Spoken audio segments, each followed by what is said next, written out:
재정정책의 목표는 경세재민, 과감한 확장 재정정책 펼칠 때 문정부 5년 국가채무 증가액 이명박, 박근혜 9년보다 60조 많다. 국가부채 1,000조 원 시대에 열린다. 보수 언론들이 문재인 정부에서 대규모 적자 예산으로 국가채무가 증가했다고 공격하면서 낸 기사 제목입니다. 미래통합당과 일부 진보 세력도 이에 동조하여 확장 재정정책에 반대합니다. 국가채무가 증가하니 재정 지출을 늘리지 말아야 한다는 것은 과연 맞는 말일까요? 첫째, 이 논리는 모두를 공경에 빠뜨리는 매우 악의적이고 무책임한 주장입니다. 대공황 이후 최악인 현 경제 위기는 구조적인 수요 부족 때문에 지속적으로 성장률이 떨어지던 중 코로나19로 대규모 수요 위축이 겹쳐 발생했습니다. 미국 등 전 세계 국가들이 국채를 발행하며 초대규모 경기 부양책을 펴는 것도 이런 이유입니다. 전례 없는 경제 위기인데 과거 정책을 규모만 키워 되풀이하는 것은 해법이 되기 어렵습니다.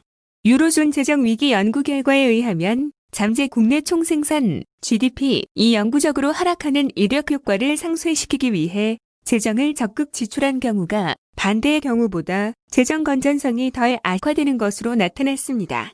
아이슬란드는 2008년 금융위기 때 재정 지출을 확대했지만 국채 비율은 당초 전망보다 낮은 95%까지만 올랐습니다. 둘째, 우리나라 국가 부채 비율은 안정적 수준입니다. 국가 재정 건전성은 총액이 아닌 GDP 대비 국채 비율로 판단합니다. 1억 부채의 무게는 100억 부자와 가난한 비정규직에게 전혀 다릅니다.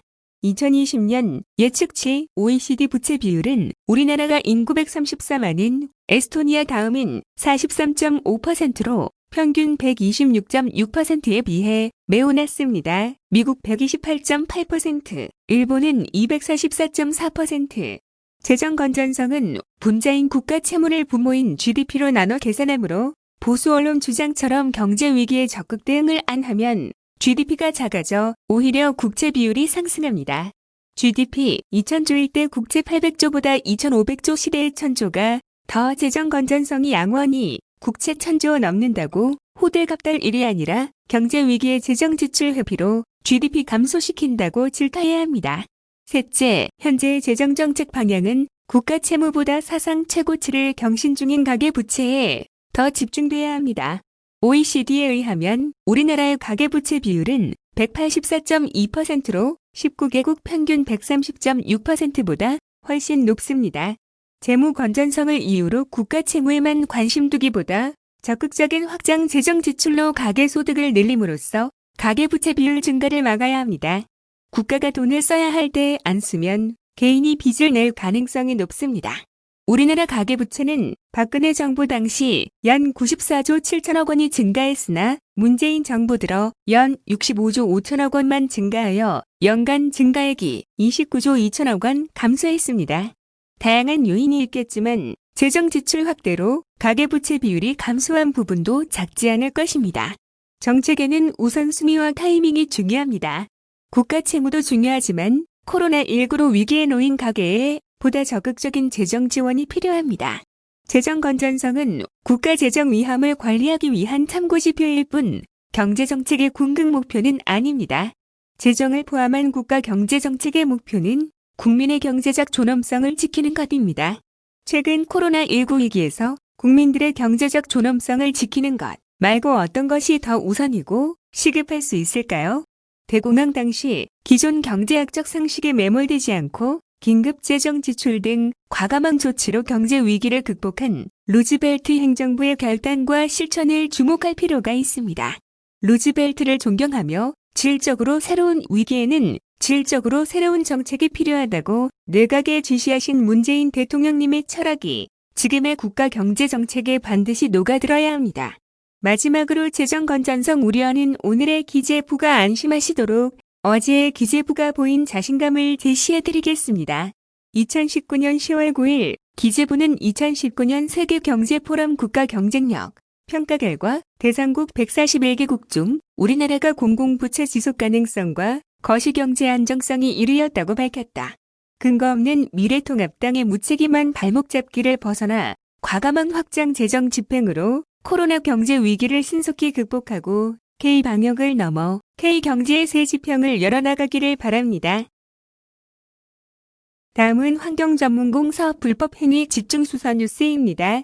등록업체만 할 수 있는 환경오염 방지 시설 공사를 불법으로 시공해온 무등록 환경전문공사업체가 경기도 수사에 무더기로 적발됐다. 인치권 경기도 특별사법경찰단장은 3일 기자회견을 열고 지난 7월 13일부터 31일까지 2019년 1월 이후 신규 환경오염 물질 배출업체로 인허가를 받은 556개 사업장의 환경오염 물질 방지 시설을 수사했다면서 무등록 환경전문공사업체 불법 시공 등 38건을 적발, 형사 입건했다고 말했다. 환경기술산업법은 환경오염 물질 배출 방지를 위해 전문기술 인력을 갖춘 환경전문공사업 등록업체가 환경오염 방지 시설을 시공하도록 규정하고 있다. 무등록 환경전문공사업체의 경우 시공 능력이 검증되지 않아 부실 시공 가능성이 높다고 도는 설명했다. 주요 위반 내용은 무등록 환경전문공사업체의 환경오염 방지 시설 설계, 시공 26건, 환경전문공사업 변경 등록 미이행 2건, 환경오염 물질 배출, 부적정 운영 10건이다.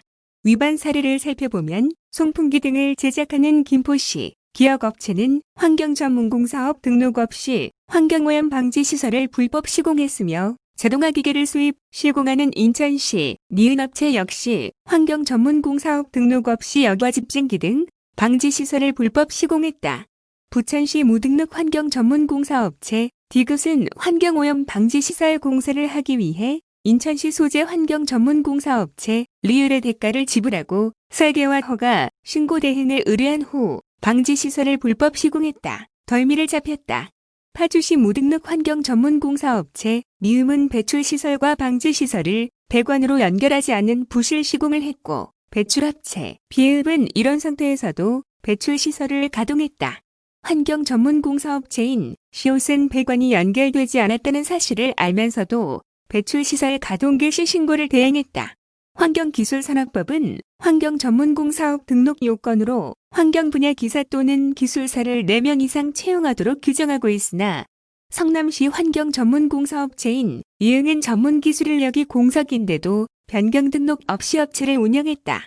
환경기술산업법에 따르면 무등록 환경전문공사업체의 시공행위와 그 불법 행위를 방조한 경우 환경전문공사업 변경 등록 이행하지 않은 경우 모두 1년 이하의 징역 또는 1천만 원 이하의 벌금에 처해진다.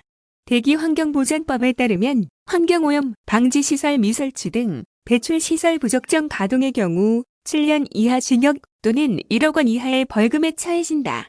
인치권 경기도 특별사법경찰단장은 이번 수사는 특사경 창설 이후 최초로 시도한 분야로 자격을 갖추지 못한 무등록 환경전문공사업체가 저렴한 단가를 앞세워 부실 시공하는 행위는 도민의 안전을 위협할 뿐만 아니라 다른 적법 시공 환경 전문공 사업체에 피해를 주는 행위라며 배출시설 설치 허가, 신고 과정에서 행정기관이 방지시설 시공업체 환경 전문공 사업 등록 여부 확인을 의무화하도록 중앙부처에 건의할 계획이라고 말했다. 다음은 도 지방하천 사업 4대 혁신 방안 뉴스입니다. 그동안 국토교통부의 국고보조사업으로 추진되어온 지방 하천 정비 사업이 올해부터 광역지자체로 이관됨에 따라 경기도가 지역 특성과 도민 수요에 맞는 새로운 하천 정비 정책 방향을 설정했다.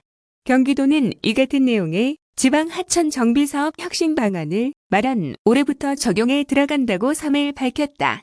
과거 국토교통부 지침에 따라 홍수 예방을 위한 단순 하천, 폭 확장과 제방을 높이는 데 치중한 것과 달리 수질과 미관, 생태 등 복합적 요소들을 고려해 도민들의 눈높이에 맞는 하천 행정을 펼치겠다는 것이 도의 구상이다. 첫 번째 방향은 깨끗한 물이 늘 흐르는 지방 하천이다. 하천 폭 확장 위주의 정비 방식에서 벗어나 자칫 발생할 수 있는 건천어나 수질 악화 등의 부작용을 예방하겠다는 계획이다. 이를 위해 정비사업 추진 시 하수 처리장 방류수를 이용하거나 저수지물을 흘려보내 깨끗한 물이 늘 흐르도록 하고 수질 개선을 위해 정비사업 시 오니토, 오염된 퇴적토를 함께 제거할 계획이다. 두 번째 방향은 도민이 공감하는 패키지형 하천 사업이다. 도민들과 함께하는 민관, 협치 행정을 통해 지역 주민들이 실질적으로 성과를 체감하고 만족할 수 있는 하천 환경을 만드는 것이 목적이다. 우선 하천 사업 추진 시 사업 선정부터 실시 설계 용역까지 지역 주민이나 시민단체를 외부위원으로 참여시켜 직접 하천 디자인에 자신들의 아이디어를 반영할 수 있도록 유도할 예정이다.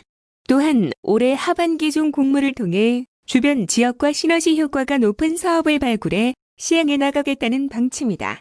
하천 사업과 도시재생 사업을 연계해 공원이나 주차장, 자류지 등을 만들거나 하중도나 폐천부지 등을 활용해 문화 공간을 함께 조성한다는 계획이다.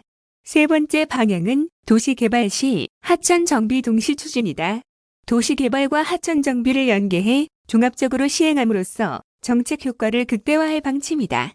3기 신도시를 비롯한 도시개발 시 사업 시행자가 하천의 생태, 수량 및 수질 등을 종합적으로 검토하여 도시계획에 반영할 수 있도록 의견을 제시하고 개발 사업으로 기능을 상실한 저수지나 보등의 이수시설은 친수시설로 조성하는 등 활용 방안을 검토할 계획이다.